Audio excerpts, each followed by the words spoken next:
Sorry about that. Hello there, YouTube. How are you doing? You're fine, yes. Now to hear about my day. I came home and I was like, wow, I want to make this tutorial, and that's why I'm making it. Today you will learn how to code very little in JavaScript. We will start with actually setting up your thing. So first, what you want to do is you want to, yeah. Well, basically, what you want to do is, what you want to do, you want to make a new .text file, and in this text file, everything is just text.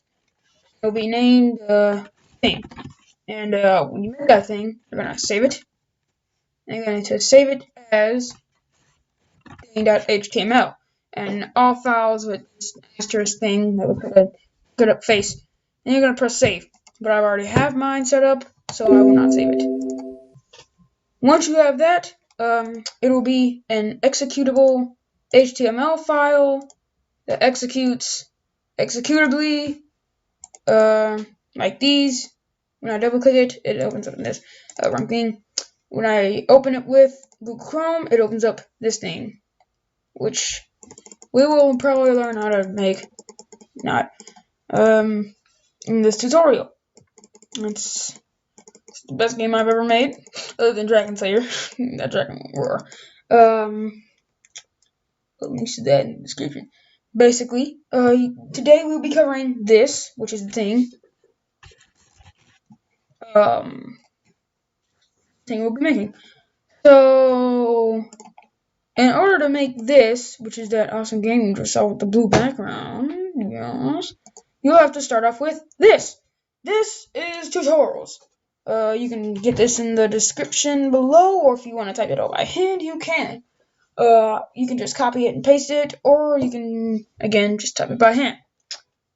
So, what you first want to do is you want to, well, usually I'd be using Notepad++ for this, but because this computer doesn't want to run it for some reason, download and be cool, I'm using Sublime, which is actually pretty good as well.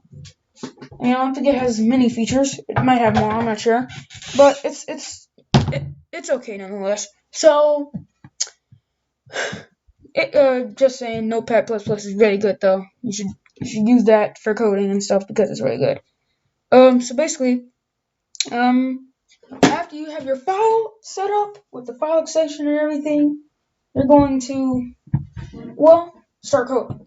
So this HTML file will most likely be blank, like this. And you make it like this. This title, you can put whatever you want, but basically what will appear in the title, what that'll do is it will make this different. So this thing right there where the tab is, that's just going to change. So that's what you're going to do. You don't have to, though. It's completely optional. You don't even have to have that in there. But it makes it look all the much better. So you're going to have that. You're going to have your the end of your head, the beginning of your body, the end of it. You're going to have your script area. In your script area, you're going to actually put your script. So to start off, what you're going to do is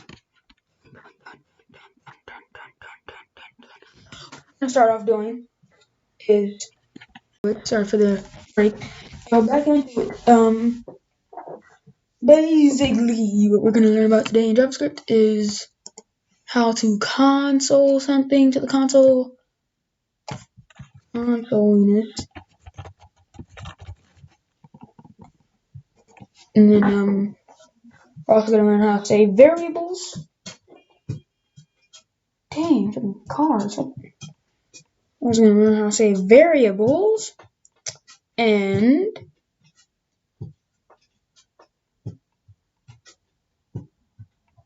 how to do math. That's something nobody can do.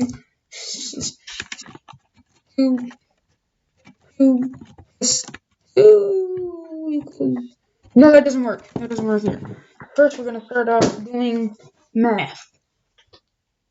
Basically, math is something more like 1 plus 2. Okay, that's 2, not 2 plus 2. See where I'm going with this? No, of course you don't. Basically, though, it's more like a 1 plus 2, not a 2 plus 1. It's 3 things, not 4.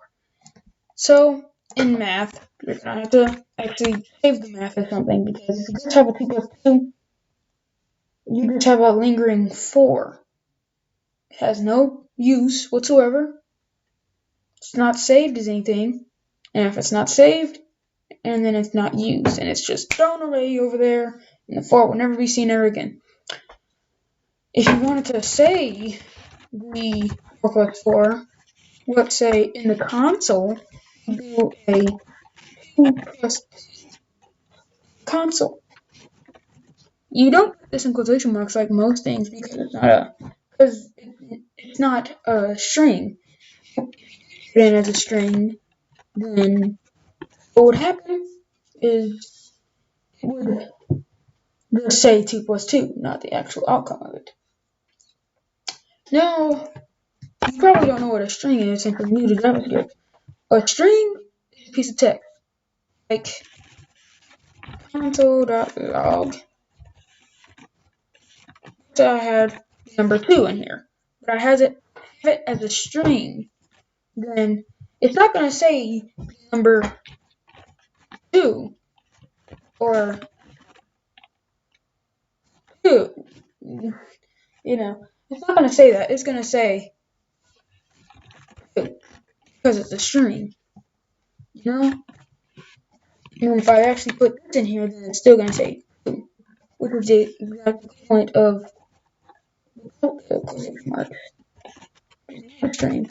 See, when it sees a number, a string by itself or something, or maybe like with another number or a bunch of numbers, it's just gonna say, oh, we don't need that because it's just a number.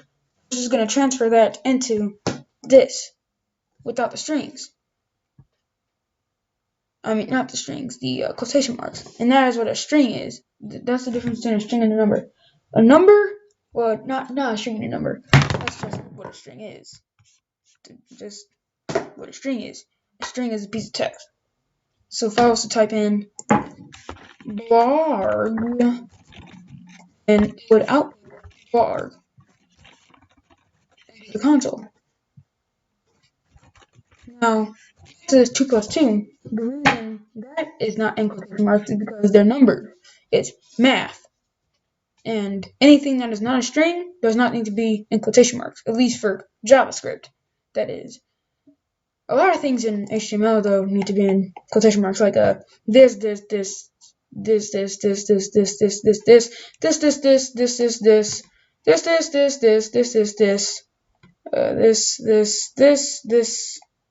and most of those things. But that's a completely different story. This is HTML. I mean, not HTML, JavaScript. And in JavaScript, only strings need quotation marks, except the script for this. That's still HTML. So,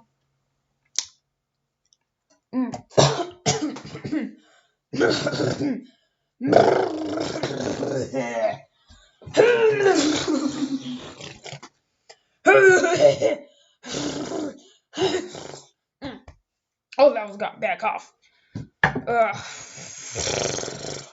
So go on. No more stomach. So that is a string. A number is just what it sounds like. It is a number, like 2 and 4 and 8 and 27. It is a number. Then there are things like Boolean. Boolean is basically, is it true or is it false? Is 1 bigger than 5? No, it is not, so that would return false. But is it smaller than 5? True, it would return true. And that's basically what it would do. So if I did 1 is bigger than 5, then actually the Boolean itself is this. This is the Boolean. Greater than, the less than, the equal than, equal to. Those are all the Booleans. But that Boolean compares these two numbers and returns a true or false. And that is the point of the Boolean. So if I do this, then it will return false. See, it didn't actually return 1 is bigger than 5. Because it's not. But still, it didn't actually return the text I put in it. It returned the true or false, which is what the Boolean does.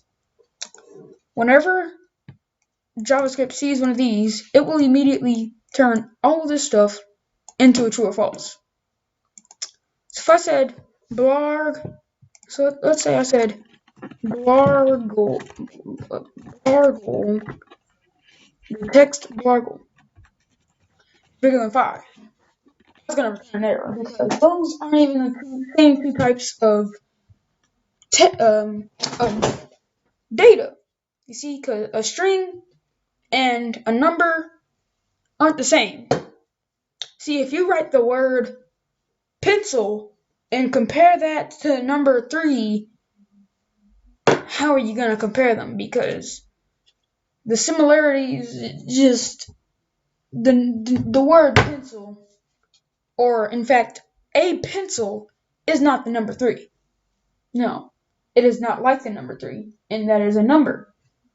A pencil, or the word pencil, an actual pencil is an object. The number 3 is the number 3. It's not an actual object. You couldn't compare a word to a number. If that word was the number, like let's say, again, with 2, you could compare that to 2. Not in JavaScript, because it still recognizes the word 2 as a script, and not a script, a string, and not as a number.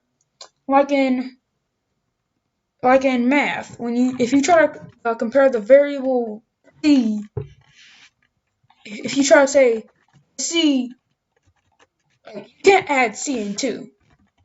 Like 2c and 2, those don't mix because c is a variable and 2 is a number.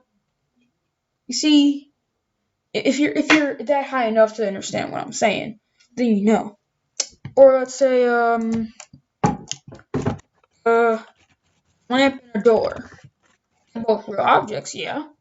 You compare them. The same type of thing. Like a door has a hinge. How many hinges does a lamp have? None. How many shades does a lamp have? It usually has like 1. How many shades does a door have? None. How many holes does a door have? Mine has 3. For some reason. How many holes does a lamp have? Usually none, but the lampshade has 2. See what I'm saying? You can compare them. And that's the same thing for these. You can't compare these because they're not the same idea. Now, if I was to put length at the end of this, then it would turn blargle into a number. So you see how that's useful? Because if you want to say, let's say you want to make a thing, and basically it would say, what is your name? And if your name is bigger than a certain number, let's say 5 letters, or if it is 5 letters, or it's bigger, then it'll say, blah, blah, blah, your name is long. But if it's not, then it'll say, blah, blah, blah, your name is freaking short, bro. Oh my gosh, get out of here. Your name is too short. You can compare these now because blargle.length is an actual number now. It recognizes this as 6 because B is 1, L is 2, A is 3, R is 4, G is 5, and L is 6. And that is bigger than 5, and that would not return an error. 6 is bigger than 5, so that will return true. Like so. Bam. Are you starting to catch the drift of how this logic works? So basically, if I did say blargle bigger than 5, look what happened. What? Yeah, false. Even though the amount of characters in blargle is bigger than 5, blargle is just not comparable to 5. I thought this would blow out an error, but it actually just blows out 5. I mean false. Didn't actually know that. Never tried it before. But it's still, what I'm trying to say is it can't compare that. to a number. So blargle, the string blargle, I think how JavaScript thinks of blargle, not the actual length of it, but the string blargle, is that I think it thinks of that as 1, because it's one string. Or maybe it treats it as 0, or isnan, which stands for not a number. So is not a number bigger than 5? Let's check, because not a number can be compared to a number, which is basically the same thing with blargle. I don't know why it managed to do that though. I've never actually seen that before. Blargle is nan. It is not a number. And that's why something that is not a number, where is it? It's not defined. Whatever, we're not going to pay attention to the actual logic behind it. Blargle is not a number, and something that is not a number cannot be compared to a number. Which is basically the big gist of the past, 10 minutes. You probably should have just skipped that. It's completely pointless. Huh. Should have stopped a long time ago, shouldn't I? Yeah, really should. But now we're just going to get into the next segment. Yay. Crap. Yay. So, have we actually learned anything right now up to this point? Well, you're probably learning about console.logs, because I did 2 of them, or 3. And, that stuff. So, what else did we learn? Well, we learned consoles. Not really, but you can probably analyze what a console does by these doing that. So, basically, it's all hunky-dory now.